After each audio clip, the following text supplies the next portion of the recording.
antara menabung emas perhiasan atau menabung emas batangan. Kan ada tuh emas batangan tuh. Jadi benar nggak sih emas perhiasan itu lebih banyak kerugiannya? Gini, kalau kita tarik data emas logam mulia itu sebenarnya kenapa lebih bisa menguntungkan? Karena ketika kita jual juga tidak nanti kena biaya upah. Bedanya ya biaya upah gitu loh, upah potong gitu kan. Iya ada. Nah, kalau misalkan perhiasan kan biasanya ada tuh. Kalau misalkan perhiasan itu biasanya memberatkan itu nanti ketika kita jual ada biaya upahnya lagi gitu loh, biaya potongnya lagi, atau sudah nggak model lagi nih emasnya gitu loh, udah nggak nyamannya lagi nih, misalkan ada yang lancip apa segala macam gitu ya, harganya turun gitu. Kenapa emas logam mulia? Karena logam mulia ini juga nyimpannya mudah, itu yang pertama. Dijual harganya tetap tinggi, kemurniannya juga beda, karatasenya beda gitu loh. Kalau emas perhiasan itu yang tadi saya bilang, emas perhiasan ini biasanya karatasenya itu 70-80%. Iya. Kalau logam mulia rata-rata sekarang itu udah di atas 90%.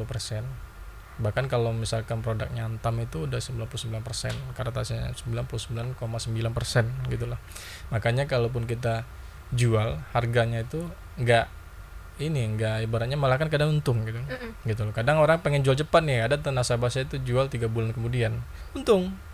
Gitu loh. Enggak juga harus nunggu 5 tahun gitu loh. Cuman kan memang prediksi banyak orang itu pengennya emas ini supaya apa? Kalau tadi saya bilang emas ini jangan beranggapan untuk kita membuat kita jadi lebih kaya, enggak. Emas ini mengamankan aset kita. Agar suatu saat terjadi, contoh ini kan ada isu resesi nih. Iya, resesi pada saat ini. Iya, terjadi resesi. Kemarin ada beberapa media udah menyampaikan emas bakal tembus di harga 1,6 juta per gram.